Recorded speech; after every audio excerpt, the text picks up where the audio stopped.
This episode of Convert to Raid is brought to you in part by Audible. With over 100,000 audiobooks and counting, what are you waiting for? Try Audible free for 30 days and get your free audiobook just for signing up right now at audible.com/Gamebreaker. Welcome home, Raiders. This week, 100% more Valor is back, and that means, well, more Valor. Are more changes in the works? Mike Morhaime writes a letter, and we'll take a look at the Warlords beta and so much more. This is Convert to Raid number 149. You're listening to Convert to Raid, the podcast for raiders in the world of Warcraft.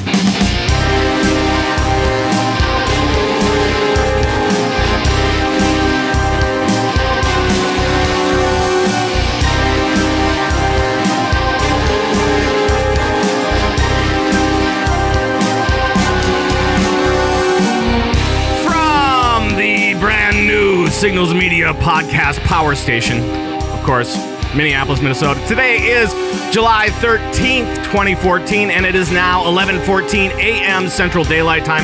Thank you so much for joining us from all around World of Warcraft land, and hello.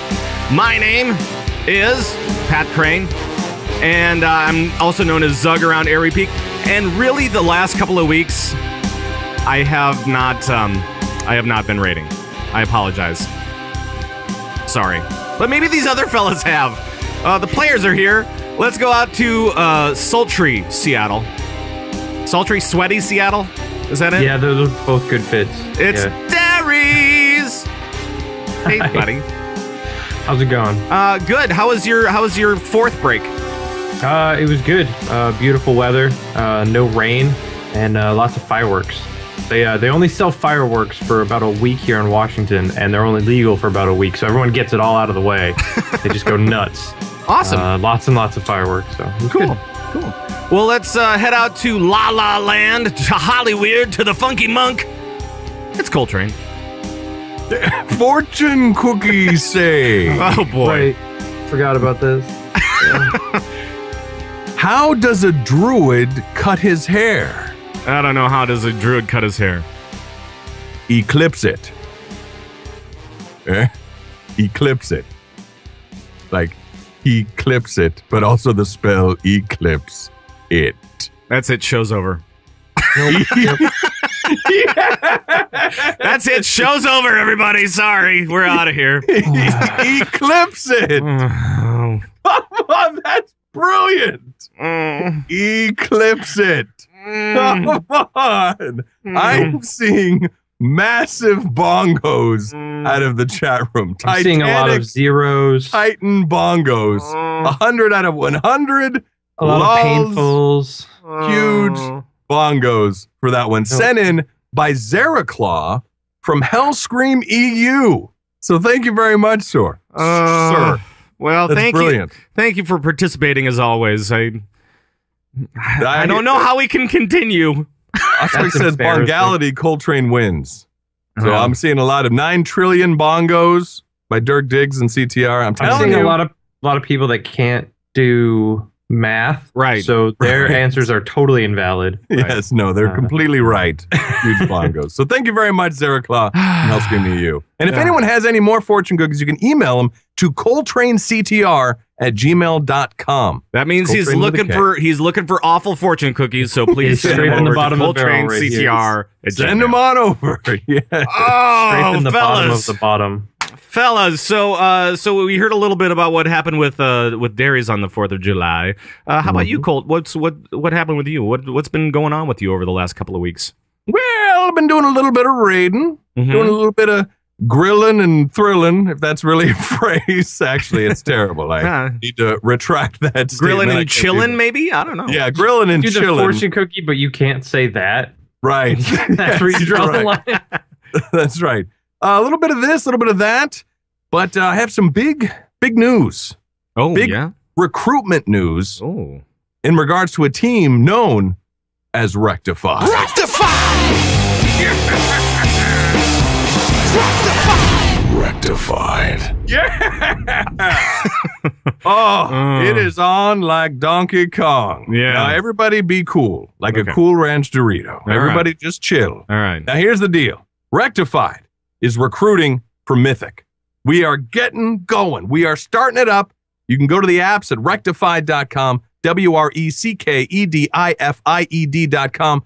This is a team that is a heroic level team, meaning these are some amazing players. So if you are an amazing player and also an amazing person, and you like to raid on Saturday mornings, now what's good about this is you can have still the entire Saturday to yourself. Let's say you've got a busy schedule Monday through Friday and you don't have time to raid. Now's a perfect time. Now's your chance, compadre, to join Rectified and join us. But we've actually had some apps. We've been meeting a lot of great people so far. It's been amazing. A lot of great people. The raid times are as follows. Eastern Standard Time, 9 a.m. to 1 p.m. Central, 8 a.m. to 12 p.m. And Pacific, 6 a.m. to 10 a.m. Yeah. That's good. That's good. It's good for you. It's good for me. So yes, I raid at 6 a.m. on a Saturday morning, but I still get the whole day to myself, and it's really, really great. So I did that for a while. I did those same times actually for a long time. Of course, I'm Central, so it's a little bit better. But I did that for my old raid team, and good to the last drop. And those guys are. That's right. I still play with them from time to time. I see Aethric. I saw Aethric in the chat room here earlier today, so that's always awesome. Right. And it's actually really nice. You get your raiding out of the way. Of course, it's a little bit different when you're used to raiding at night and then switching to the morning, because you switch your beer for coffee, and it's just kind of this weird. Right, it's true. It's true. You got a cup of coffee instead of your spicy water. Right. You know, so it works out. But it is just one day a week. So because of that, we want to make progress. We want to get progression. So we are looking for really talented players. So even though the schedule itself is casual, the skill level is more of a heroic base type thing. So we're looking for awesome progression raiders that also happen to be nice people. And that's that great combo that we've got so far. And we're looking to recruit 10 more. So it sounds like something you want to do. Come join us. Good awesome. Time. Cool. Very cool. Very cool. Now, Darius, you talked about what was going on in your outside life, but what about in game? Have you been doing anything over the last couple of weeks? World of Warcraft has been raiding. Yeah. We're still working on Thok. We are, not Thok. Siegecrafter. We're getting there. We're getting close. That fight's a lot of not standing and stuff, and a whole lot of reliance on hunters, which, as I've talked about before on the show, because I wasn't able to. I wasn't able to actually be in last week at all. So, were they getting everything down pretty well, or? So towards the end of the night, so we raid Sundays and Mondays, and towards the end of the night on Monday, the group was starting to figure it out. Things were starting to come together. Hunters weren't dying on the first.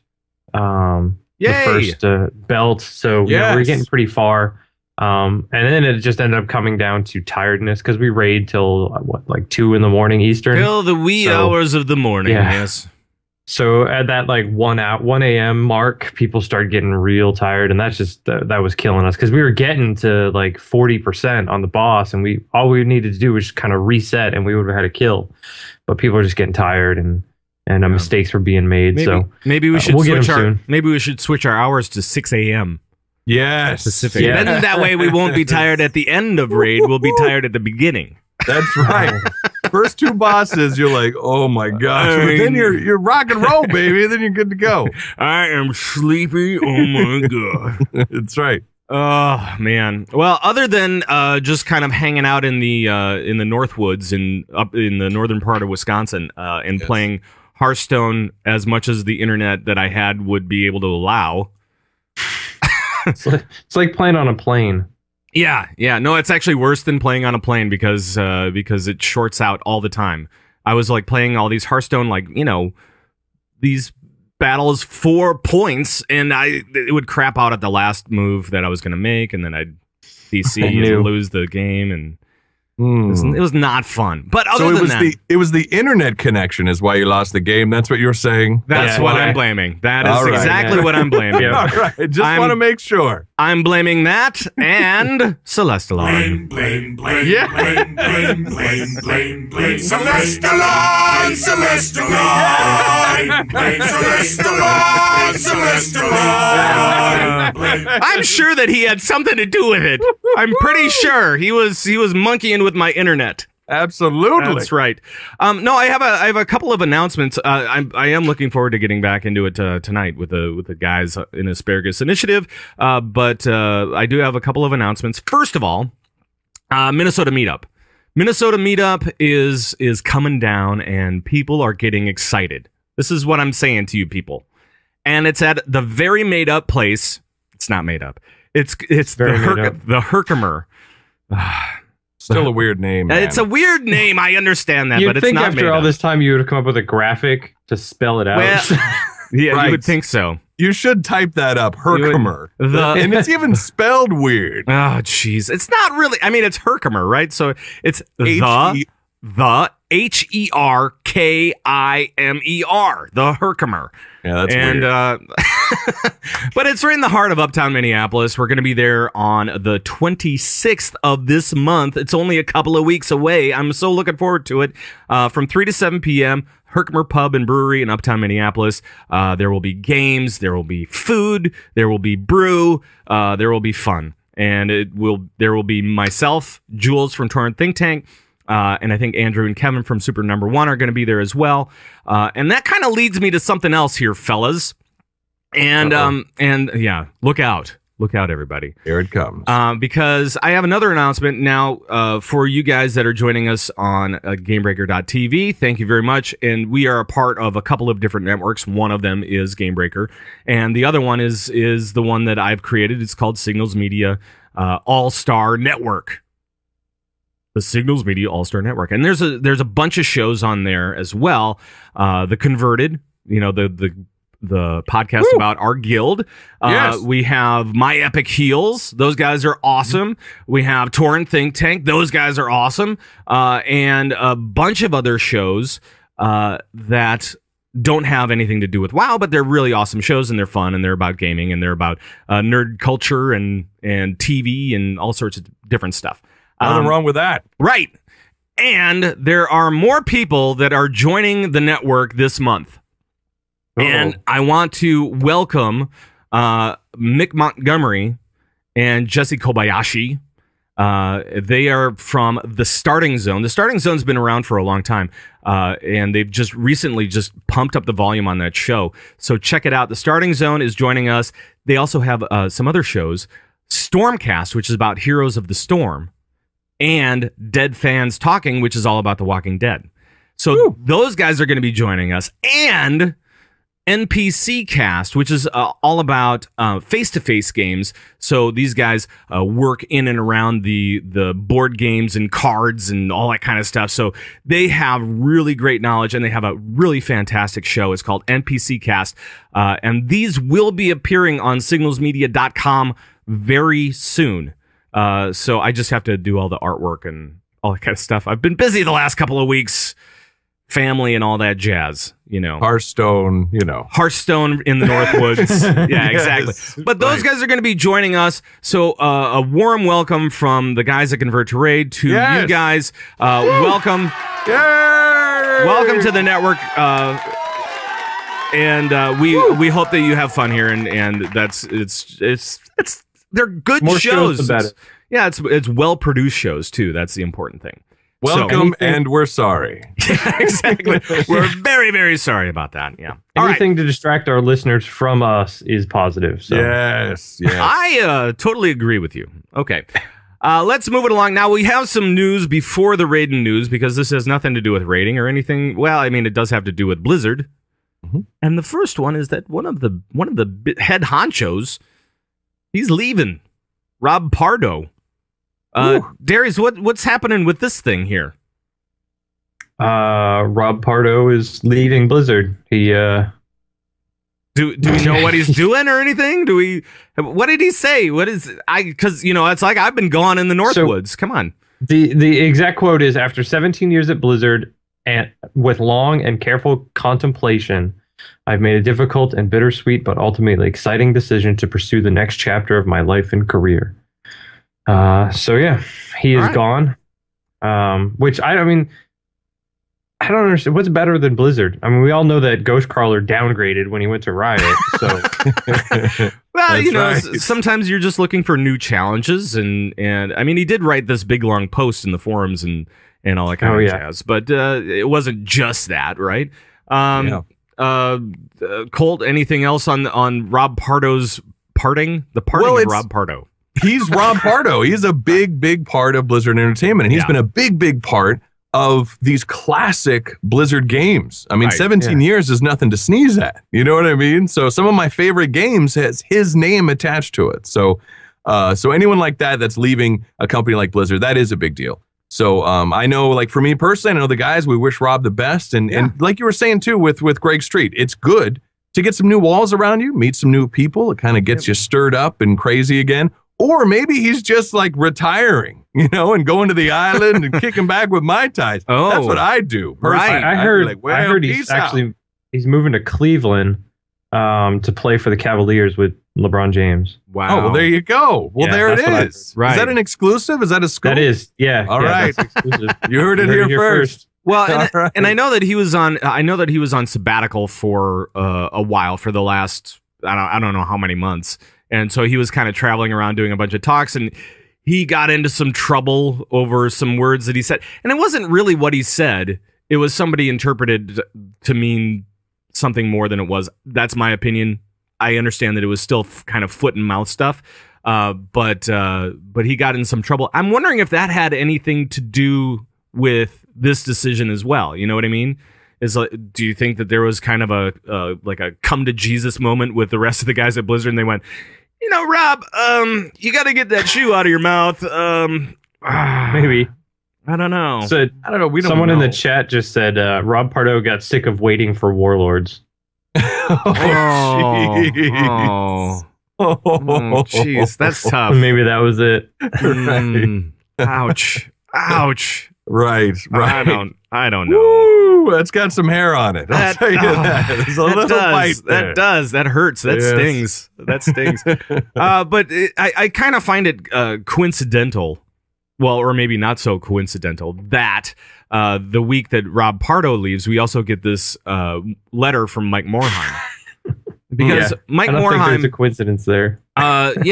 Now, Darius, do you know more about this letter? Because I kind of read it, but I haven't had a chance to read the letter that it was commented on. I mean, I kind of got the gist of it, that there was a disagreement over inclusion in World of Warcraft, right?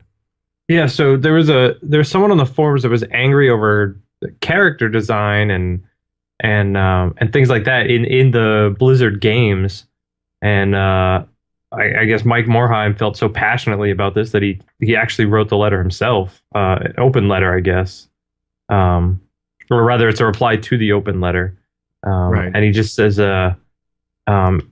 he basically thanks people for making comments, things like that, and he says he understands that, but he says I want to start by saying that we're grateful to have such a diverse and passionate player base, and we want everyone to feel welcome, safe, and included in our games and communities. We have made some mistakes in how we've communicated about this and how we've affected or reflected it in other ways, but we're working to improve. Right. And then he mentions Dustin Browder did an article on character design for Heroes.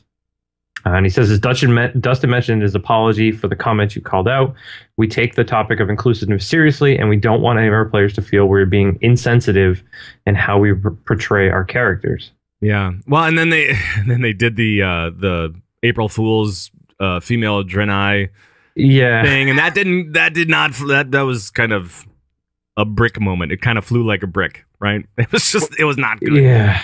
It was kind of a little tough. That was much earlier. Way that just happened was he wrote this letter and then they released the female. No. Yeah, I mean, that came much earlier. Well, right? Yeah, I know, but I mean, this letter seems to be kind of almost apologizing for the past few months of, and it hasn't been that much, really. It's just that Blizzard knows that inclusion is not one of its strong points. That's for sure. Where they're trying to make it so that all these different characters have all these different traits and try to make everybody, feel like they want to play a certain character or whatever. They don't necessarily try to do that, but at the same time, the last few months it seems like they're kind of pushing people away with those couple of comments, right? The open letter was more towards the way women and things like that are portrayed rather in Blizzard games, and how it's not gotten any better. It's actually gotten worse. And then the female Draenei thing just kind of was the last straw for a lot of people. That was not cool. That was not cool for a lot of people. So I don't know. And the open letter that was written was actually really well written. It's just, I think this is a good response, but I think it's got to be more actions than words in this case. They've got to do a better job. Yeah, I would agree, and I know that. Colt, how do you think? Do you think that as well? Do you think actions would do more to resolve this than anything else? Well, yeah, absolutely. You know what I mean? I mean, go ahead. No, I was just going to ask you, what do you think? What kind of actions would you like to see, or what do you think? What kind of actions would help? Well, I mean, I'm not. This is, for me, I personally, this is an entertainment podcast. Right, you know what I mean? Right. So there's a part of me that, we can totally dive deep and get into this and about diversity and all that stuff, which I fully support. But this show to me is about entertainment, and I'm not trying to gloss over this. I think this is a big deal. I think Mike Morham's letter was great. I think Rob Pardo, with him leaving Blizzard, I don't know if it had anything to do with the statements that were made in the past in the interview thing that he gave. I don't know if that's why, or if it wasn't. If he was let go, if he chose to leave. I think that he chose to leave. When you take a look at this letter, I don't want to read too much into it. It's just, but I will say, I mean, I do agree that there needs to be some stronger, female characters, in World of Warcraft. You know what I mean? Yep. I certainly have a strong female wife. Very much so. Is a very strong. I know how it goes, buddy. I know how it goes. Yes, she is a very strong woman. Yeah. So I think that there needs to be more of that in World of Warcraft, and like Darius said too, you can only do it with actions. Right. You know what I mean? Right. It's great to say this and it's great to say that, but players need to see it.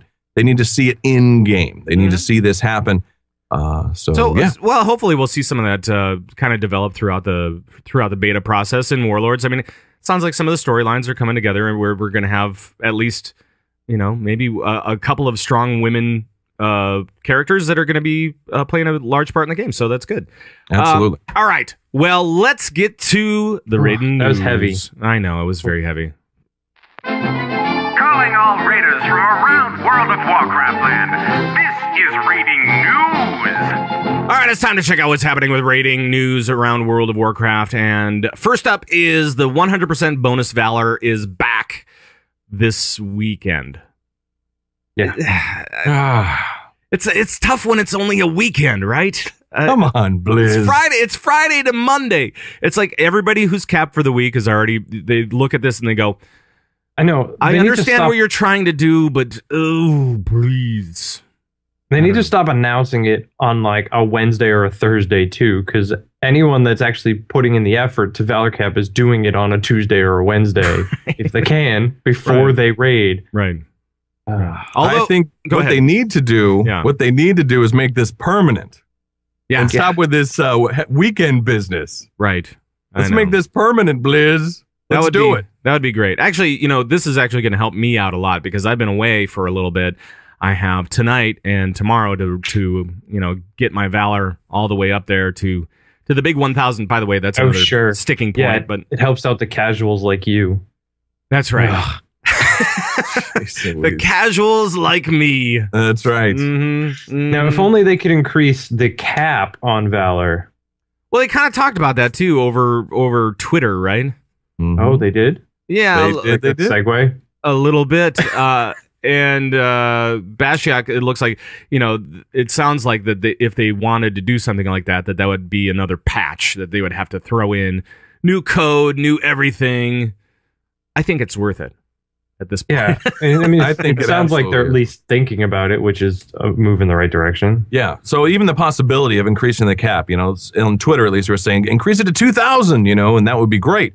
Bashiok said that they are looking into it, and that would be great because, you get this increased Valor buff, but what's the point if the cap still stops at 1,000? Now, I don't want to say what's the point because it still helps big time in getting to that 1,000, but give us 2,000, man. We got 4 out of 4 as far as the upgrades go now. You know what I mean? No. That means you can upgrade 1 piece a week. We want to upgrade multiple pieces. So. And then what happens is you upgrade 1 piece and then you go to raid and then you get a piece to replace that piece. Right.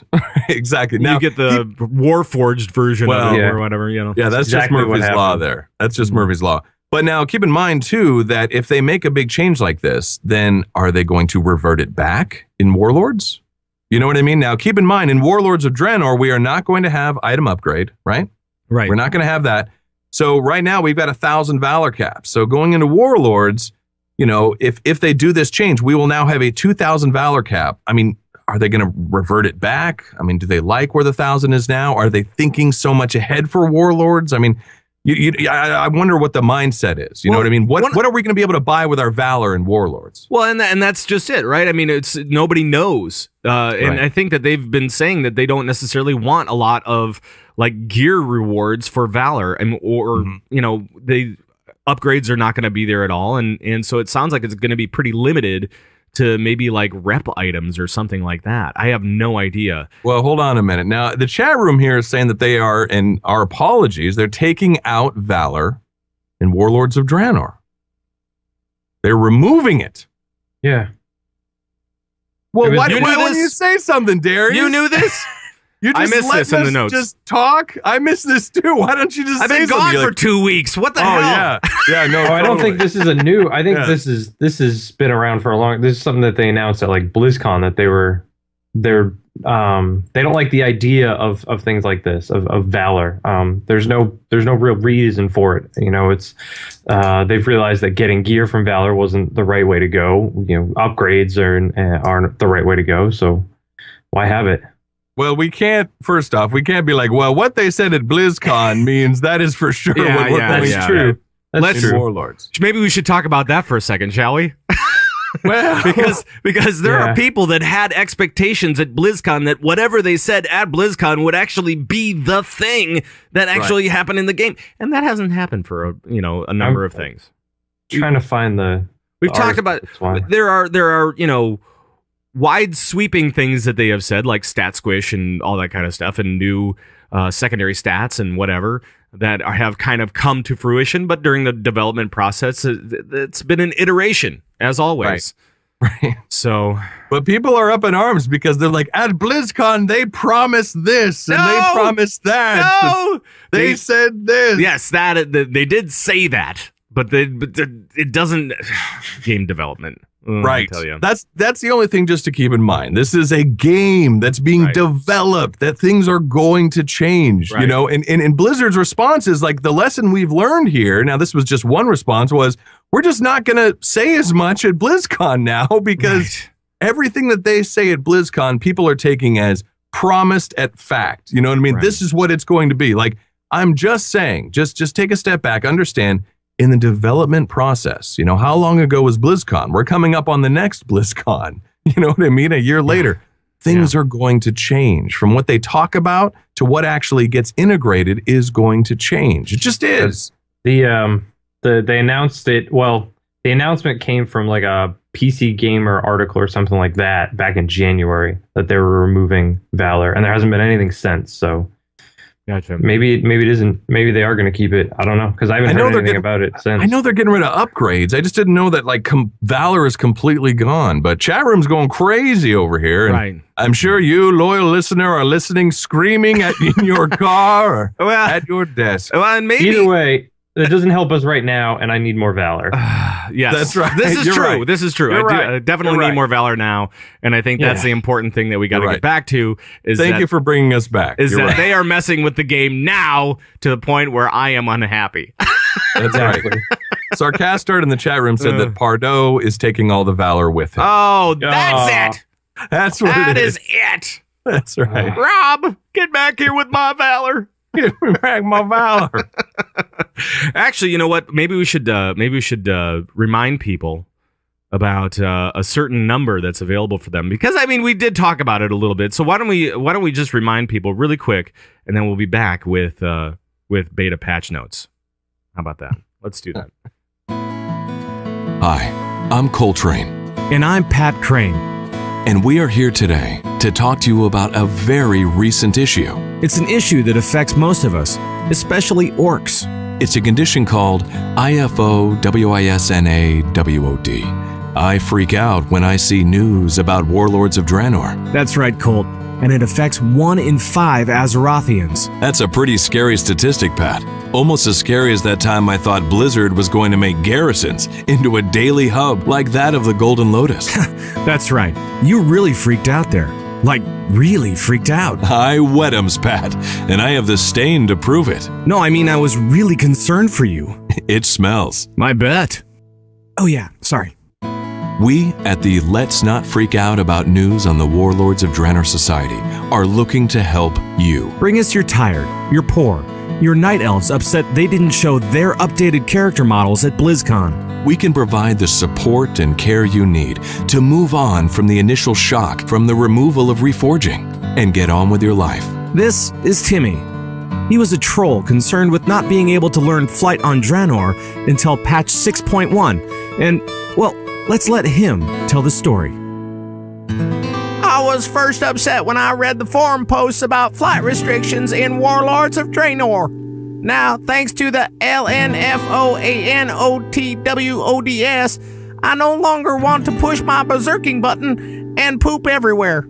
Thank you, Timmy. And thank you for not pooping. If you have a loved one who may be suffering or find yourself with these symptoms, please call us. Call 1-800-CALM-THE-F-DOWN. Operators are standing by. Call today.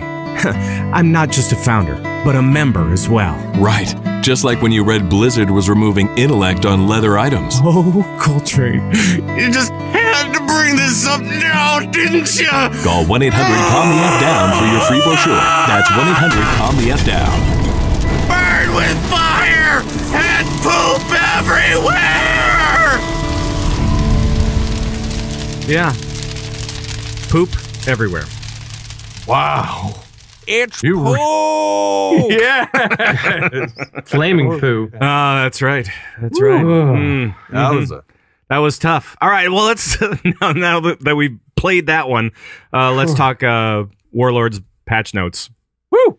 Because there were some interesting things that happened over the course of, well, since our last show, and one of the things actually involves priests.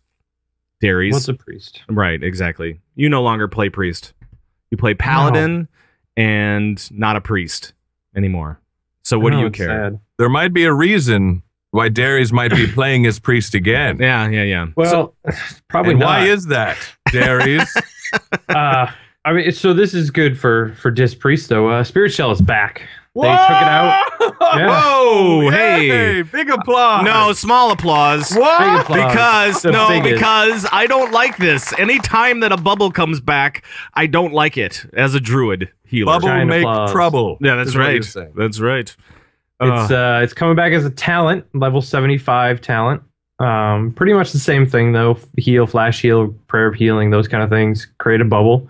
Last 60 seconds. It's instant, but it's coming back, so this priest can relax. Right. So you can relax a little bit. And it's kind of nice. Druids that can actually relax a little bit as well, because they had like casting spells like Moonfire, Rejuve, and Hurricane were only available in certain specs. And now they've crossed that off the list, so it's no longer a thing. So that's kind of cool. And hunters, they're messing with hunters now. So hunters, look out. Marks and survival, they're messing with both of those. New mastery for marks, because multi-strike was kind of like their mastery already. So they said, let's change the mastery into this sniper training thing, which is cool. And then for survival hunters, they're messing with their rotation a little bit with black arrow and exploding shot, right? So, or explosive shot. when it procs lock-in Let's mode. actually, say what it is. So- sniper training. So, sniper training is if you stand there for 3 seconds, you get a damage bonus for 6 seconds. Pretty cool. So if you're just, pew-pewing, if you're doing the old, turret mode, you can Right. get some extra damage, which is great. Although Nice. I don't think that's going to be much of a thing. I mean, the way that rating has been over the last couple of years, it seems like it's been a lot of movement. So, Now, keep in I feel mind like- that they're changing things. You know what I mean? Like range classes are not going to be as mobile. So therefore, there's a part of me that thinks that these fights themselves are going to be less mobile. You know what I mean? I don't think that they're going to intentionally try and mess with you because you're ranged. You know what I mean? Right. Ranged I are think going to be it's- more turret. Go ahead. I actually think it's going to be the opposite. I think they might be more mobile, and it's going to reward players for having the foresight of standing in places where they're not going to have to move for 3 seconds or 6 seconds or something like that. So Oh. like things like hunters with this new sniper training and whatnot, it will reward you for being, that kind of proactive player. At least that's my hope. That's kind of cool, Yeah. though. I mean, because if you really know the fight and you are there, you can eke out more damage just because you know where to Yeah. stand, right? Right. Yeah. I remember doing that on my arcane mage, is that I would put my rune of power, like I know that the boss is going to go over here, so I'm going Right. to put my rune of power there, blink to it, and I could just sit in this one spot and do massive deeps, and Yeah. here he comes. Like a smart placement of where to turret yourself. Yeah, I remember when Yeah. you were on the Asparagus Initiative, and we were doing that for what was the big bug boss? back Oh, in- yeah. Garelon. Garelon. Yeah. Oh man, and you would be right in one spot for about a minute and a half, and then Right. you'd move to the next spot, and it was pretty cool to watch you kind of go through and just stand there, and you were way the hell back, and I could barely even touch you with my like a rejuve or something like that. That's right. Oh, that's. But that was then the pretty cool. boss would come right over to me, Yeah. right over to the Yeah. area. So yeah, at the beginning, it's like, what are you doing out there? I'm like, just trust me, it's cool. Don't worry. Yeah, I got it. Everything's gonna be fine. Right. Hey, for the survival hunters out there, they're going to be changing the lock and load procs so that you should be able to fire up to 5 explosive shots, not just the getting the 2 free ones like you get now. So you can actually get up to 5 explosive shots, which is pretty cool. I like that. That makes it feel a little bit different. Definitely changes up your rotation and stuff. So I'm looking forward to that for my hunter friends out there. Shaman were also changed a little bit. Who wants to give the deets on that one? Maybe Colt. Ooh, Shaman Earthquake is back. Yes. I know. As is Chain Lightning for Restos, Right. and Manatide Totem looks to be back to full strength. Yeah. That's good. Look at that. Shaman's happy about that. Elemental Overload, their mastery is changing up to work with multi-strike, and is now a passive. Molten Earth is the new mastery for elemental shamans, in which damaging spells incite the earth around to come to their aid for 6 seconds, repeatedly dealing fire damage to the most recently attacked target. That's pretty cool. That's pretty awesome. That sounds pretty wicked. That sounds kind I of dig like it. That sounds kind of warlockish to me. That's true. Yeah, a little bit. Yeah. A little Right. bit. So that sounds cool. Anytime you can get a little bit more badass with your mastery, that's awesome. I like it. But it's more dirt now. You're like a lot really more dirt. hardcore farmers. You're right? Like you're the very earth. dirty shaman Right. or shaman, however you pronounce it. Either way. And then warriors actually had some talents reworked, didn't they, Darius? I'm gonna throw it to Yeah, you. so warriors, their level 45 talent, which was for most people is mostly CCs, was removed, and all new talents were put in to give it a more rational complexity. I don't play a warrior. So rotational complexity. sorry, you're right. That's all right. I don't play a warrior, so I don't really know how this is all like the synergy between them all. Level 60 and 90s were swapped. Stormbolt and Bladestorm, they swapped those two around. And then Staggering Shout and Disrupting Shout were removed and replaced by talents that vary by spec. So Piercing Howl was removed and replaced by Sudden Death. which is a new ability, I guess. 10% chance to auto attack. Yeah. Of auto attacks to grant free executes on any target. So they're just trying to change stuff around for these guys and just make it kind of, a little bit better, a little bit more spec laying specific. into warriors right now. Right. Yeah. Warriors are, they're not too happy these days. Yeah. There's a little bit of an ability, believe it was known as, Heroic Strike, that apparently no longer exists. Some warriors are a little upset about that, not really understanding why and all this kind of stuff. So in all these warrior nodes, I think warriors were just waiting. Okay, where's the Heroic Strike? Where's Heroic Strike? They want to know what's going on. Didn't they add it back in recently? There was a post that said like they've added it back in, and it made a funny comment where it's like now you can take down your petition websites. But they took but they also took like Slam out, right? And they took like all these spells that are like key spells for warriors, and you're like, what are you doing? So now instead they were like, oh yeah, you just want to use Rend and Whirlwind. It's like, oh, so we're just gonna have spinning warriors the entire time. Yeah. Great, perfect. I think I can't really tell. Prot has Heroic Strike. Oh, Prot does? Prot. Okay. Our resident warrior is Torage, and all he does is yell about everything, so I can't tell if he's excited or angry or what's going on. So. Because he's Torage. He's all full of rage. Yelling, always. He always yells. It's crazy. That's the thing, too, to keep in mind. This is beta. You know what I mean? Right. So and so classes are changing. Like Spirit Shell was removed. Now Spirit Shell is back, but it's a talent. You know what I mean? So everything is still in flux. Everything is still changing. We've still got some time before Warlords. So try not to freak out as much. But I will say the petition websites, that's actually real. People had like petition websites. Yeah.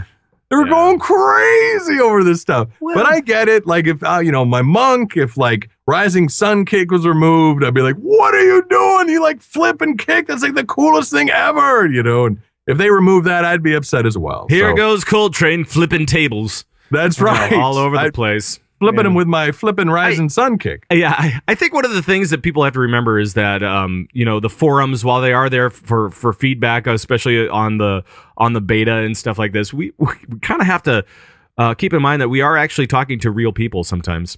And, yes. And I think they are human beings. Right, they are humans. There are humans, individuals on the other end of your tirades. So please keep it respectful. And all that kind of jazz. Make the forums a better place to be instead of a horrible, horrible nightmare. And most of the time, except for when they actually delete the code, these changes are thought out, and they spend hours and hours figuring them out and how to balance other things, and they know what's coming in the future, and we don't. So, it's just let them do their thing, and you can get passionate about stuff, but you don't need to get angry at them. Don't make it personal. Don't. Be constructive in your feedback. Yes. Think about how you react. When you're getting yelled at in all caps about how you're the biggest moron in the world, do you react Wait. Hold on a sec. What are you saying about me? Well, I see you got that letter I wrote. Oh, no. That's right. Uppercase, Burn angry. with fire. Poop everywhere. But yeah, there's a human being behind that. You know what I mean? There's a human being there, and they're trying to figure it out. So just think how you would react. In all caps, you moron, you this, you that. You're not going to be like, oh, that's very good feedback. Yeah. I will pay attention to that. Like, absolutely, sir. Thank you. May I have another? And like what you were saying before, if we give them only feedback like that, it's not going to make them make less changes. It's going to make them talk less.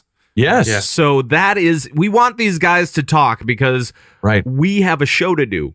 Yes, please. We need content. That's right. We need content. So please let these guys talk and be nice on the forums because we want them to have this conversation instead of just here are the changes. We're going to go away now for a couple of weeks while you guys vent. I will say too, like with what Blizzard has been doing, Celestalon on Twitter.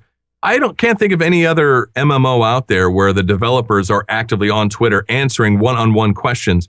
Celestalon answers like 100 or 200 tweets a day. Crazy. Yeah, you know what I mean? With feedback on everything, with the forums, with the Theorycraft discussion. That's a great thread actually to follow on the Blizzard forum. So I think if anyone is as transparent with what's going on in an active discussion with the community is Blizzard. Right. So if we keep yelling and screaming, then they're just going to cut that off because these are human beings. So let's keep this thread going and just be constructive about the feedback if possible. And I do think you're right because, while we make fun of it on the show with the Blame Celestlon bit, I think that he has actually been really, really good for keeping up that community spirit. I mean, before we had Ghostcrawler and he was all over the place and he was kind of the man talking about all these class changes and stuff. And now we have Celestlon and he's doing the same thing and he's doing it very personally in a public forum and trying to respond to everybody that is coming back with good comments. I mean, not necessarily responding to rage. I mean, he's doing that too, but I think that, if you give him constructive feedback, he's going to get back to you on whatever you're talking about. And it's people like him and Bashiok and Zarum and Lore and all the community managers and like a lot of the key developers that we see on Twitter, like Halinka and Watcher. All those guys, they're doing a really good job at communicating with us, and that is awesome. I like seeing that. There it is. For sure. All right. Now we have a couple of actual rating things that happened over the last couple of weeks, and it's kind of cool. I'm not sure I'm not sure at this point how cool it is because we've been in Siege of Orgrimmar for a long time, so we haven't had new content for a while. But somebody was tackling some old content. Darius, who was doing this? What was going on? So there's a monk, a monk. I guess his name is Juan, maybe, or Wan or Wan or yeah. Juan or I don't know how you pronounce it. Yes. But he soloed Horadin. Which is crazy. Yeah, so you know what? I'm going to give him a big applause for that because that is Horadin is still. I mean, solo. Yep. Come on. So it took him. He said 140 attempts and about 30 hours of wipes. He actually got discouraged, I guess, from reading this article he wrote when he wiped at 53%, and he thought that was the best he could do.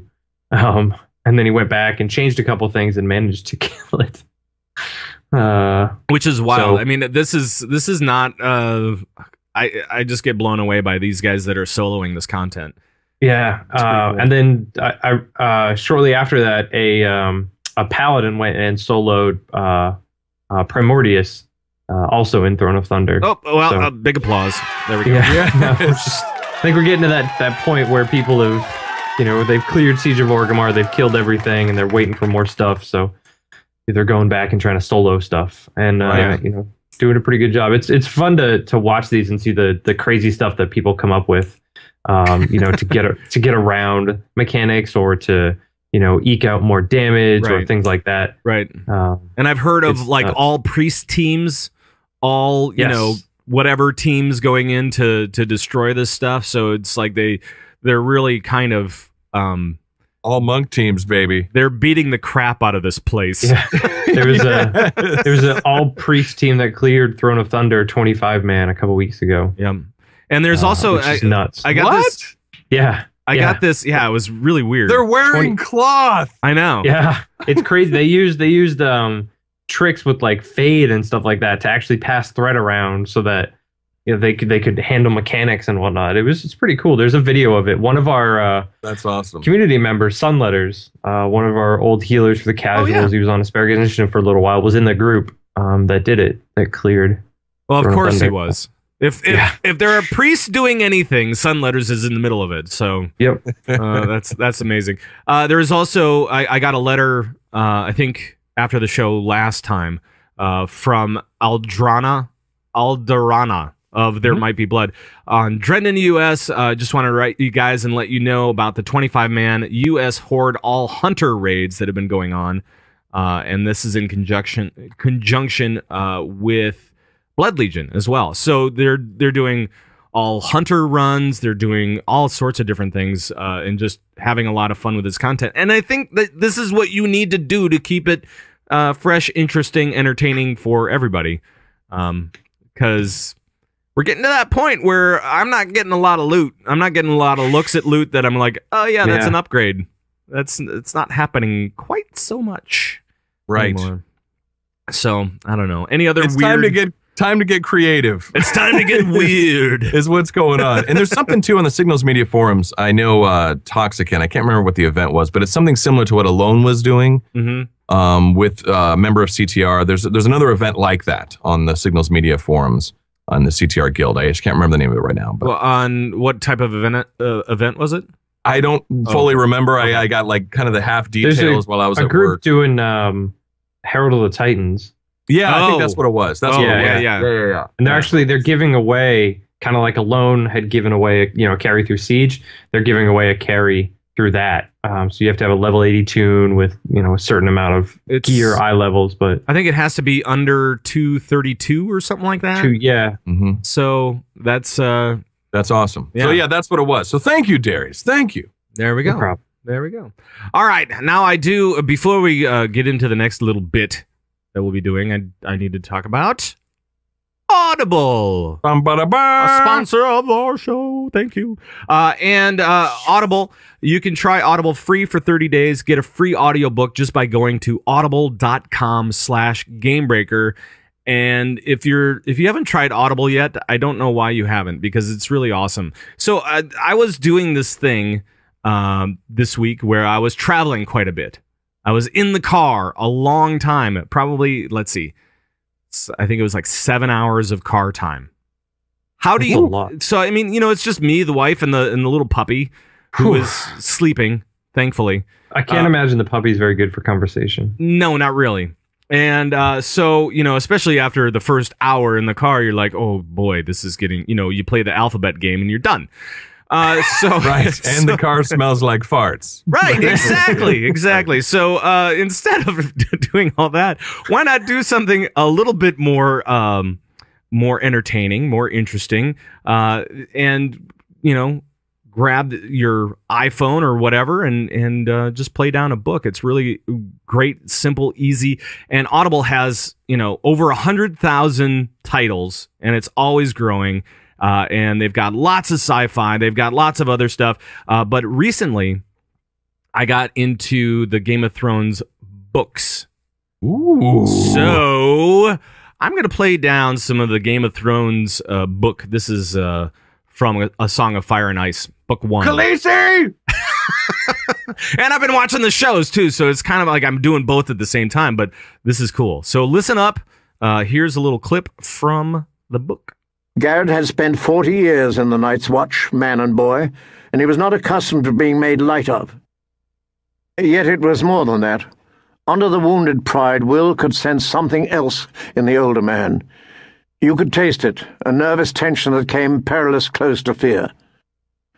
Will shared his unease. He had been 4 years on the wall. The first time he had been sent beyond, all the old stories had come rushing back, and his bowels had turned to water. He had laughed about it afterwards. He was a veteran of 100 rangings by now, and the endless dark wilderness that the Southerns call the Haunted Forest had no more terrors for him.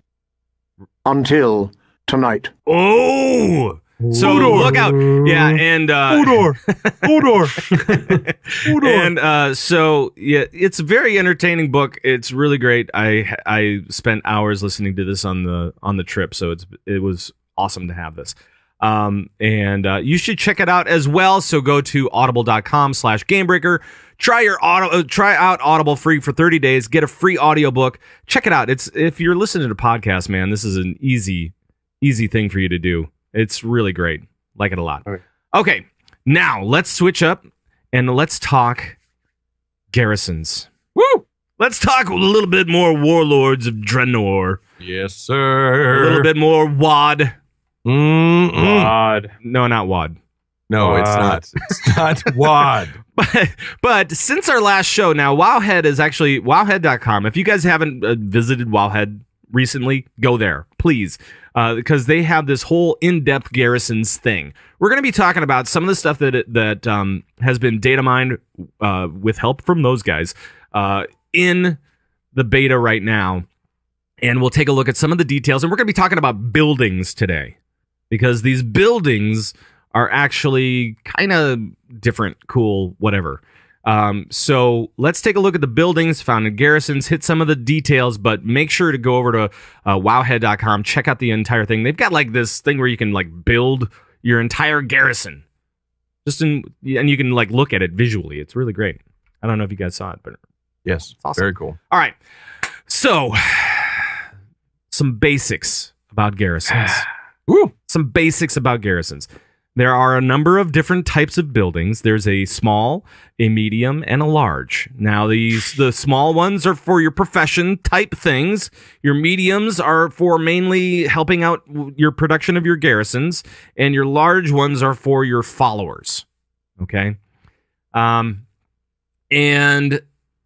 you can only have a certain few. You can't have all the different buildings. You can't have all the buildings. But you can help out 3 different professions and blah, blah, blah. There's a bunch of little things here we'll probably talk about as we get into it. But let's talk about these small buildings. Okay? Let's do it. So I'll kick it off since I wrote it. Yes. All right. So these small buildings, these are the professional buildings. And the small buildings like the alchemy lab, they take raw materials and they make reagents every day, and so it allows the manufacturing of items for these different professions like enchanting, engineering, jewel crafting, inscription, tailoring, blacksmithing, leatherworking. They're all pretty similar. However, there are some like additional benefits especially for like tailoring. They sell banners and flags which have different effects. I'm guessing kind of like the warrior banners. I don't know. I'm hoping. Blacksmithing removes durability loss. That's huge. What? Woo. Come on. So big. Right. Leatherworking sells tents for well-rested buff, so great while leveling up. And engineering, I love this one. It grants you the use of an experimental engineering device each day. This device is extremely dangerous for both the user and the target. It's like everything else engineering. Yeah. Yeah. There's a pretty chance to fail in epic ways. Right. So that's pretty fun. They also have the salvage yard, which I think allows you to discover valuable things in the trash. So that's kind of cool as well. In trash drops. Yeah. And then the storehouse gets you access to your bank, to your guild bank, to your void storage, to transmog, all this kind of stuff as well. So that might be, for some of you guys, that might be like the thing that you want. And these are in all the small buildings, all these ones for the professions, they will give you quests along the way to do on a regular basis.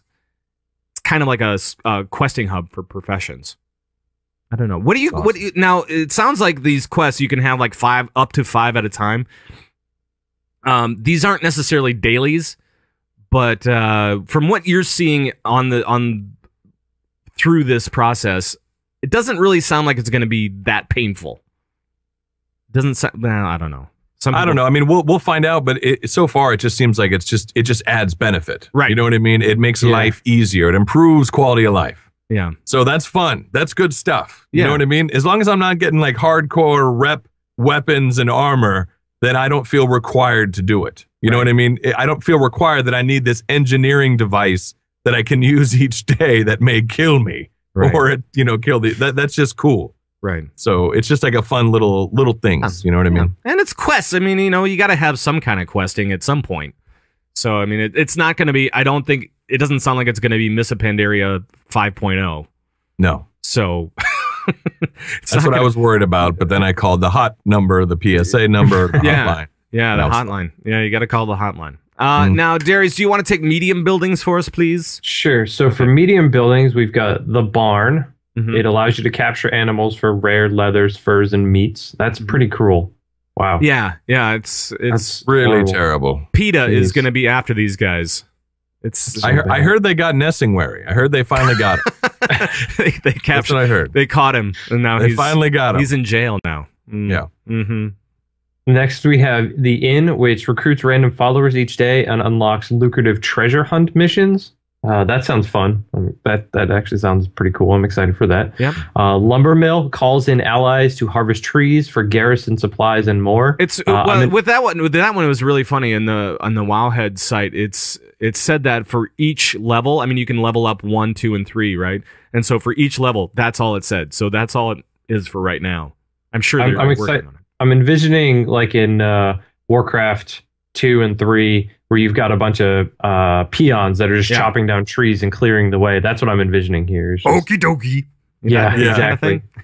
Well, they already make that sound right now. Right. When you first get there and you tell them to chop down the tree, they make that more work. Like they sound just like the guys. It's great. Right. I do like that. And then we've got the sparring area. It enables faster regen of your max health and mana, enables unlimited underwater breathing and safe fall, and can, in some cases, reduce damage taken in outdoor Draenor zones. Yeah, and it's all of the outdoor Draenor zones or whatever. Yeah. That's when this stuff takes place, so that's pretty cool. And then Trading Post gives you access to Shatari defense and Laughing Skull factions with higher rep with increasing levels. So this is just like a rep gain kind of thing. Yeah. So you can get rep items or whatever. Yeah. So yeah, I don't know. That sounds pretty cool. I don't mind that. And it doesn't sound like any of these buildings are really giving you an extreme advantage over anything else. Which I mean, maybe the sparring arena, maybe faster regen of your max health and mana, maybe. It's only like up to like 3%, so it's not like it's a huge push. I mean, that's probably the one that most people would go for, unless you have like a specific need. But I wonder if that would work in raids and stuff. I don't know if it would. Probably not. No. It's outdoor zones, so it's all about the outdoors there. So let's move on to large buildings. They're very, very large, Coltrane, aren't they? Massive, large buildings. They are used to enhance your garrison's followers. Yeah. First up, we have the Armory. This is always cool. Increases the chance for quest rewards to give you rare or epic bonus upgrades. Allows collection of armor scraps from the Orc clans on Draenor for transmog. Grants a free raid bonus roll once per week. What? All of those are cool. I like all of those. There's some big, we gotta clarify this. Yeah. I saw some big uproar over this. This is specifically grants a free raid bonus roll once per week. Yeah. Right? That caused a lot of uproar. Yeah. So keep in mind that you will always only get a max of 3. So right now we have our 3 coins, right? You can get like 3 bonus rolls or whatever, right? That you can use.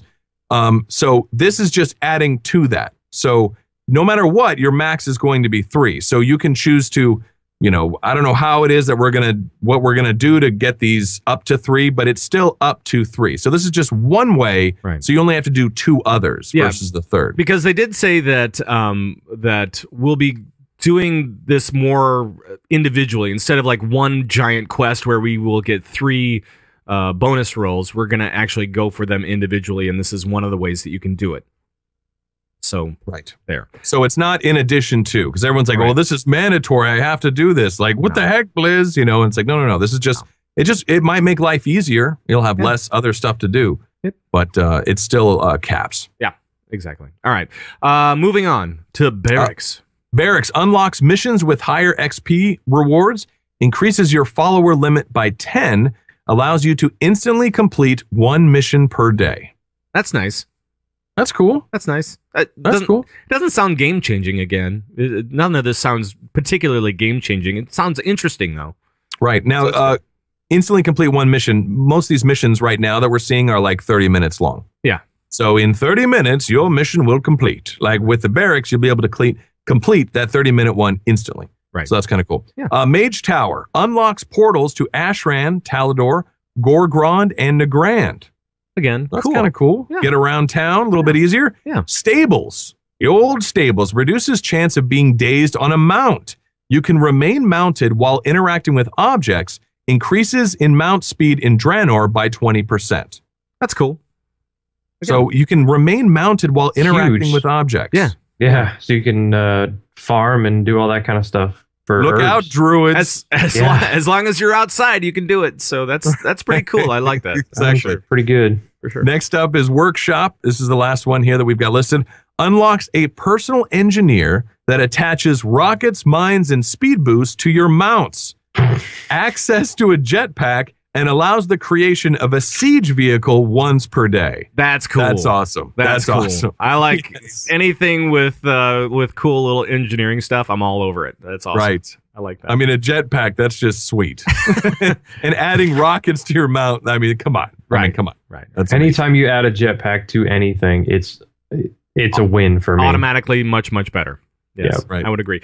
Now we do have some other buildings as well that will be as soon as you hit level 2, I think, is when you can get these other buildings.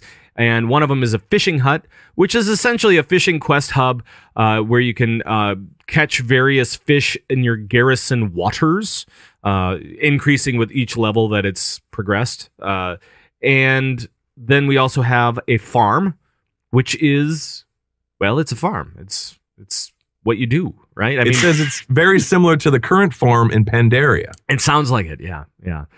We also have a pet menagerie, which provides new pet options and unlocks pet missions. Which that sounds, if you're a pet fiend, I mean, this could be really cool for you guys. So I like it. And then we have the mine, and I think this is where most people are gonna kind of hang their hat a lot. It creates a shipment of ore every day, plus supplies mining nodes inside. Now, and then as you level up, new mine shafts are created, bringing better nodes and more upgrades and other fun stuff. Mine sounds like it's definitely the way to go for me, but that's for me. That's kind of what the buildings are. Now you again are going to have to choose. I think right now, what is it? Right now it's level 1. You get 2 plots, 1 small, 1 large. Level 2, you get 2 small, one medium, one large, right? Yep. And then you unlock those the fishing and right mine and stuff like that. Yeah. And then for level 3, you get 3 small, 2 medium, 2 large. So you get, what is that? 7. I can count. I can add. What? Right. I use math. But I dig that each person's yes. But I dig that each person's garrison is going to be unique to them. Right. You know what I mean? Like I personally am not interested in the ore mine shaft. You know what I mean? I'm not. I dig Alchemy Lab. I dig the Mage Tower for the teleport so I can get around. Yep. And some people, like I know Els Anglin is going to love that fishing hub. Some people love fishing. So I like this, that it's going to be kind of specific to you. Now, what I'm curious about is, let's say I have a portal to Ashran, right? And Zug, you do not. Right. Can you and I group together? Can you come to my garrison and use my portal? Ooh. Yeah, probably. I'd say so. I would think Not so. possible. I would think so. Can you use my stuff? Although to be fair, I mean, I would have a flight point directly to Ashran anyway, direct from my garrison. Yes, as soon as I'm you saying get this is yes. I understand what you're saying. You can port to, at least the way it is on the beta right now, is you can right click on your group leader's name and port to their garrison. Right. Yeah, so then you could do that and immediately get a port to the faction That's city. awesome. I just wonder if I can use my buddy's garrison. So you can see your friends' garrisons, right? Yeah. You can see them. Yeah. So, but if can you're I in a use group them with them for group? The only time I tried it in the beta, both clients crashed when we tried to go into each other's garrison. So I don't know, but theoretically, yeah, you'd be able to see and use the stuff that's in there.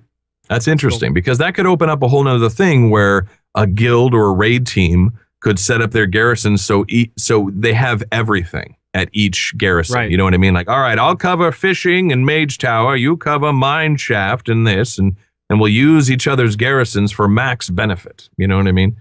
That could be another meta thing that possibly could happen with garrisons. But again, we don't even know really if this is possible. So we'll see. Could be kind of cool though. Yeah, we will find out as this kind of comes down. I don't think that Wowhead even really got a good look at what a level 3 garrison looks like. I think people were like glitching into it Yeah, there's a bug where when you went from 1 to 2, it would sometimes take you right to 3. Right. Right. And so they were able to get screenshots of that, but that's it. So yeah, so they got some screenshots, but they weren't really sure exactly what everything's going to look like. This might be something what it looks like. So, but hopefully they'll be able to get into that, and we'll get more information out to you guys as it comes down. And of course, this is just what these buildings do, not necessarily what they look like, because apparently we're going to be able to kind of make some modifications to that as well. So. Right. And I got to say one quick thing. 2 things that are really cool, and that has to do with the followers. I dig being in the garrison, and I see my buddies, I see my followers, and they're like chilling in my garrison playing Hearthstone. And then they get up and they walk down to like the little pub, and then they're drinking and having a good time. And then my little guy, like you can actually follow him around.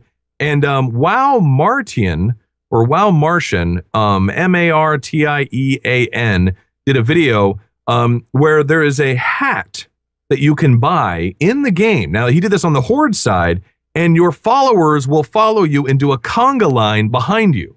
Yeah, I heard about that. Yeah, it's like a conga hat, or I forgot the name of the video, but it's by Wow Martian. Wow. And you should look it up on YouTube. It's awesome. So he puts on this hat, he buys it from this ogre NPC, and then you put it on in the garrison, and then all your followers like follow you and do a conga line. It's unbelievable.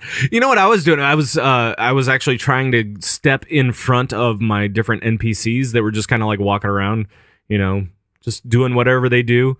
And it was really cool to see their paths change as like you stand in front of them, they move around. They don't walk through you like they do now in game. Now they just keep on walking right through you. But no, these guys actually change their course and go a different route to try to avoid you, which I thought was it was entertaining for minutes. You were being a jerk. I was being a jerk. And then he was like, oh, I see that this place is crowded. And then he went to another building off to the left. And I was like, oh my, how do they do that? I don't know. It took them months to program an anti-Zug jerk feature into this thing. Sacrificed 3 raid tiers because of it, because of you. Yep. This is why it's taken so long, people. It's just because of me. There it is. Because I'm a jerk. It's it's totally you can't just leave them alone. All right. Well, oh man. Well, we'll catch up with more on garrisons as we kind of proceed. But please go to Wowhead, check out all the details there. They have all the data mine stuff for you there, and I know they're doing a bunch of live streams with it as well. So check it out, and we will go to Leading the Raid. Leading the Raid. Yes, when we can, we take a look at leadership issues for raiders in World of Warcraft. And this week, we take a look at the listener question. And Coltrane, can you take care of this for us, please? Sure. This is from Shenanigans. 9:30. Shenanigans at 9:30. With mythic raids supposed to be super hardcore, how long do you think it will take for people to start crying that they are overtuned? I see recruitment posts with 6 out of 14 heroic guilds planning on Mythic, and this concerns me because the whiny raiders are a very vocal minority. Love the show. Keep up the great work. All right. Now, other than sounding maybe a little bit elitist here, I mean, with some of the word choices and stuff like that, there may be a little bit of a point, right?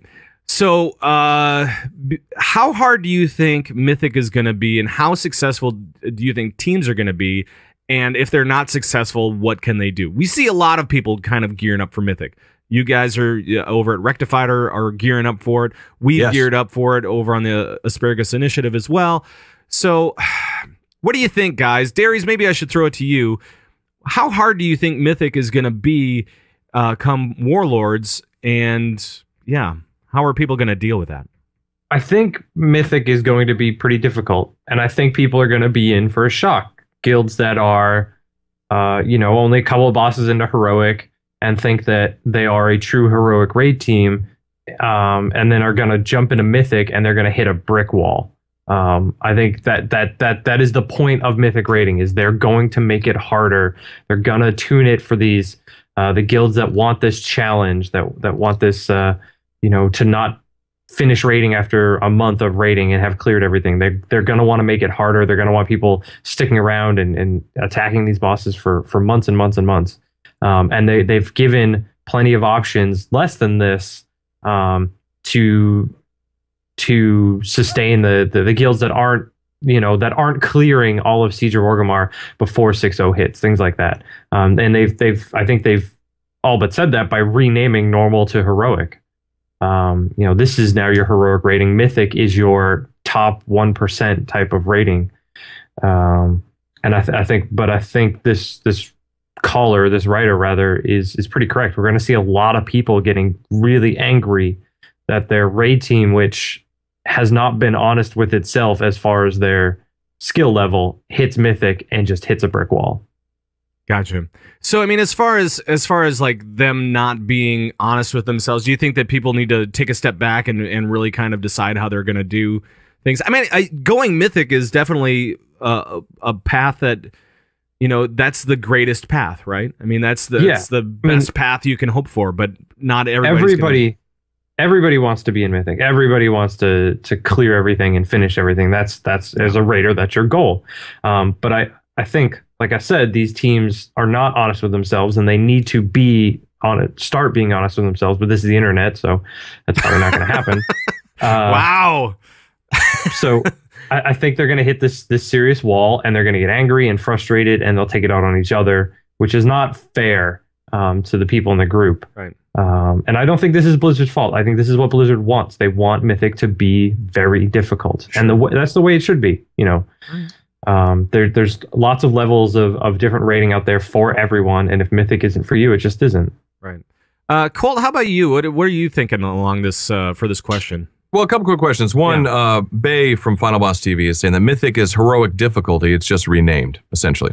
I think that with a hard 20-man, it can be tuned a lot better. And because of that, I think it can be tuned a lot harder because you have a set 20. You don't have, is this a 10-man versus a 25, right? Right. Here's my question for you guys. Do you have to clear normal and heroic to unlock Mythic? No, I don't think so. I think they're just opening it up. So you can go straight into Mythic from day one? I think you don't have to clear normal to start in heroic, but you have to clear heroic to get to Mythic. Yeah. Yes, that's what I thought as well. You have to clear heroic to unlock Mythic. So I think for all the raid teams out there that are saying, we're going to be Mythic, we're going Mythic, I think that's fantastic. I think that's great. But you guys, in your quest in Warlords, will find out how well you're going to do just by clearing heroic. Now, heroic is essentially like normal now. But if you're struggling like crazy and you stop at boss 3 on heroic, you might not make it to Mythic. So it's going to be kind of each team's own journey because they have to unlock all of heroic to unlock Mythic, right? So they're going to go through heroic, they're going to gear on up, they're going to be ready to go, and all right, here we go, now we're starting with Mythic. I think the difficulty will ramp up. But I think that, like, I say for each team, recruit for Mythic, recruit for your 20, and see how you do. Right. You've got to unlock this heroic stuff first, and then do Mythic and see how you do. And this could lead to a lot of frustration, and, who knows, but I'm just saying that you've got to clear heroic first. If you clear it, like, in a week, no big deal, then yeah, you're good to go for Mythic.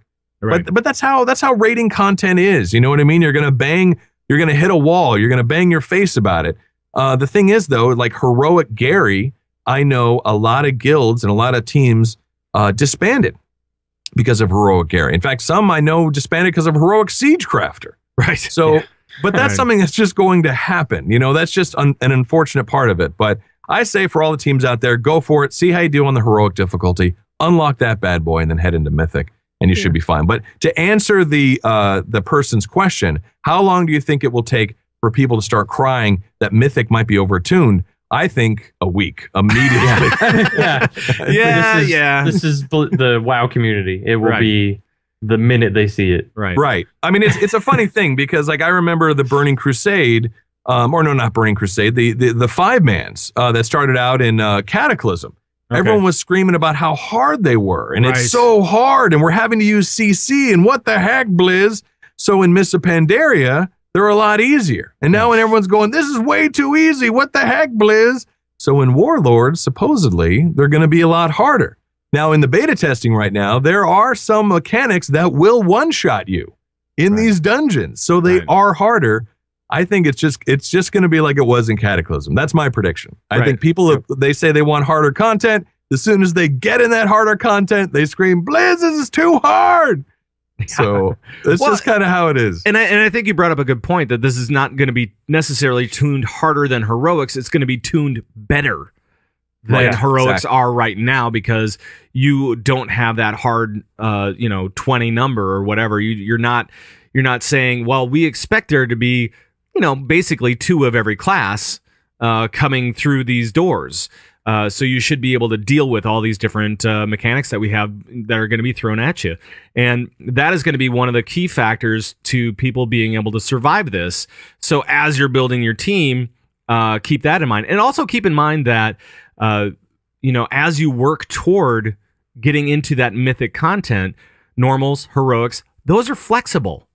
Those are flexible, and those will be really great proving grounds for your team, so that you can, bring in, those guys on the bench, or you can bring in, whoever you need to make sure that you can clear this and kind of finalize your team in the process too. So use normals and heroics as a real proving ground for your team before you even step in there. And then that way you can be a little bit more honest with yourself, especially as you see some of these mechanics roll out, because I think that should be pretty cool. That should be pretty cool. And there is a difference between mythic raiding and the race to world first. This is what I'm saying. If you're on a mythic team, or if you're trying to go mythic, that does not mean that you're trying to be in the race. So, and I think Blizz understands this, of course. And so they'll wait longer before they make any, big changes to mythic, I think. So, I don't know. All right. Let's do a question here, and I will play this down.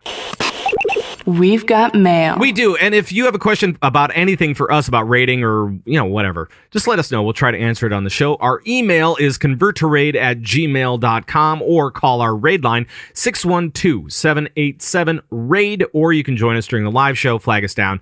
We'll see if we can get to you. And first up, let's do... I don't want to do that first question because I feel like we kind of...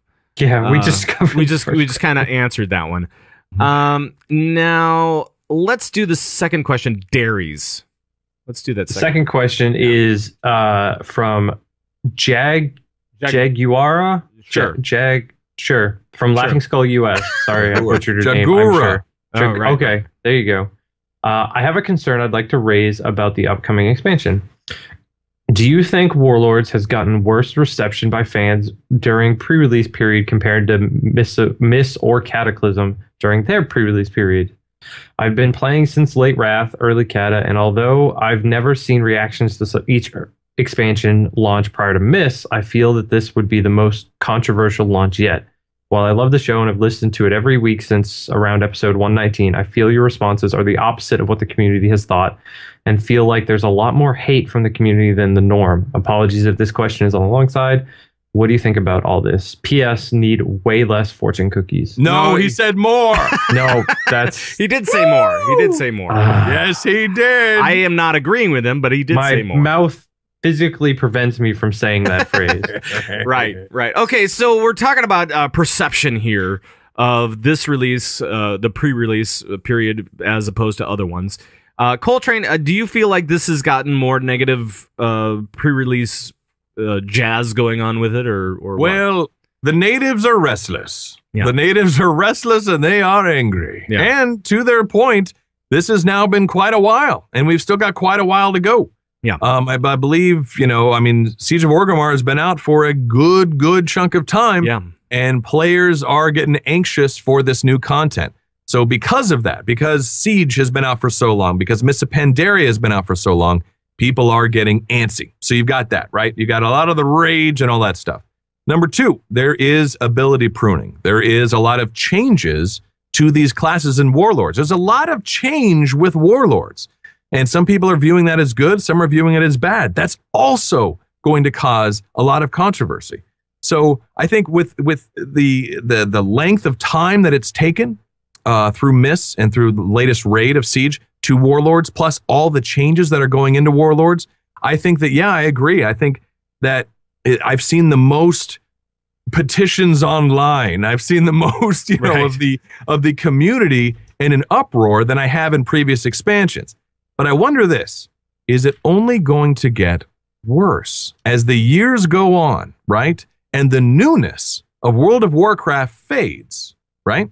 Yeah. Are players going to get more and more aggro? Like I look at, new MMOs that are out there, WildStar, right? Yeah. They're, when that first expansion comes, players are still going to be cool because, it's a brand new game. It's still the shiny new. First expansion. Wow, great. First expansion. Just like Burning Crusade. And then the next all right. And then they're going to get more and more upset. Like players naturally are going to want content faster and they're going to want it more frequent. Yeah. So I don't know. I mean, I think that, yes, I think this has been bad. And I think in the future, it might only get worse. I know it's a little tinfoil hat, but we'll see. Right. That's just my thoughts. I mean, my thing is that, a lot of what people see is the vocal minority of whatever. Right. Mm-hmm. So, I mean, if you look at the forums, yeah, you're going to see a lot of hate and a lot of vitriol and, all this kind of stuff. All the badness of people are going to be coming out. All the frustrations are going to be coming out. But then along with that, there are lots of people like me that are like, okay, this is part of the iteration. Let's just, try to work with it and we'll see what's going on. And we'll try to figure it out a little bit. Right. And so that's kind of where I always come from is this isn't the final say. Especially when we're talking about beta. I mean, this is still pretty new for us as we discover this world and what we are able to do in it.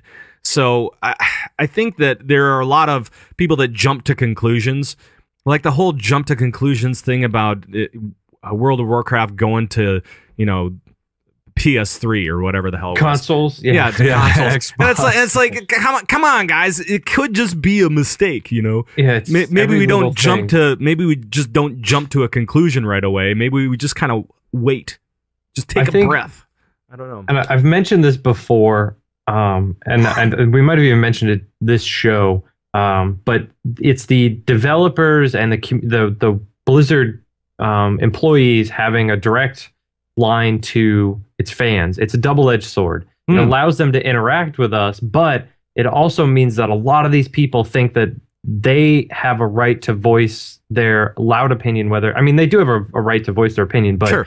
in the loud, all caps, offensive ways that they do it, and they feel like they have that they should be listened to because Blizzard is on Twitter and answering people and on the forums and everything. They feel that their opinion is the one that should be listened to, and that's what needs to be listened to above everyone else.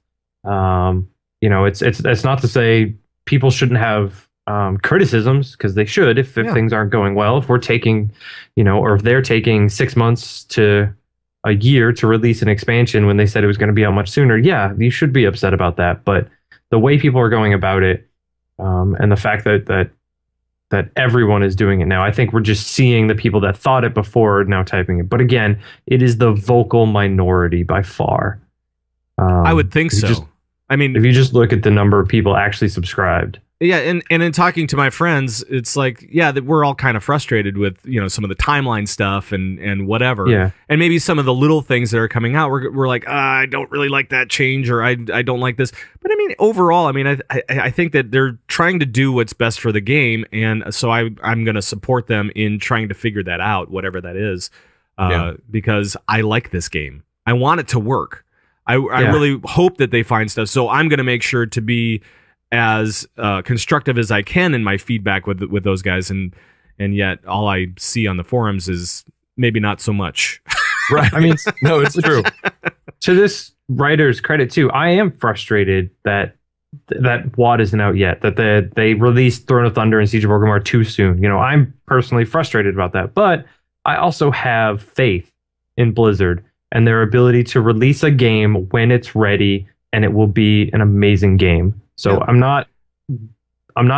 frustrated, but I'm not angry, and I'm not going to cancel my subscription or anything like that. And I think a lot of people need to have that faith. They've released amazing expansions and amazing games every time. To think that this would be any different. Let's take a look at Mists of Pandaria, because what they said was, the criticism was, Pandas, what? This can't be fun. And yet, And yet, a lot of people that I talk to say that this is the most fun expansion that they've come out with yet. So that right there should build hope for anybody that Blizzard actually does know what they're doing. So it's all about perception, man. Yep. That's what it is, you know. And I think that I'm a pretty positive guy. I tend to think that there is some method to the madness. Yeah. You know, overall, I think that there's a reason, there's a purpose behind these changes and what they're doing. Blizzard, I think, has acknowledged that, yes, this has been taking a while and that maybe they released content too quickly. You know what I mean? In this expansion, I think they could have delayed each one by a couple of months, and I think we wouldn't have this bottleneck that we have now. Right. But Darius brings up a great point that it is a double-edged sword. This interaction with the community can be both positive and very negative. Yeah. Because those that wouldn't speak up before now feel that they can because, oh, there's answering that guy over there. So if I scream really, really loud, they'll answer me too, you know? Right. So it could go either way. Well, and also there are so many more ways that we can communicate with these guys and so many more guys to communicate with, you know, like on Twitter, we're seeing them all over the place. So I think we're just, you know, reaching more people, which is cool. Kind of. I don't know, you know, double-edged sword again. Speaking of which, no, not really. But we're going to get out of here. What do you say, fellas? Woo! But before we do, we have some people to thank, don't we, Dairies, for their iTunes love. We have Houston from Thrall. We have Goramunda. Oh, boy. We have Chuck Whitley. We have Stallone one. Yes. Ugga Dog. And Was a Man. Oh, well, what happened to people just using their name? Right. Any shout-outs this week here, fellas? I have them, but I panicked. I forgot to write them down. Oh, so no. shout out to you.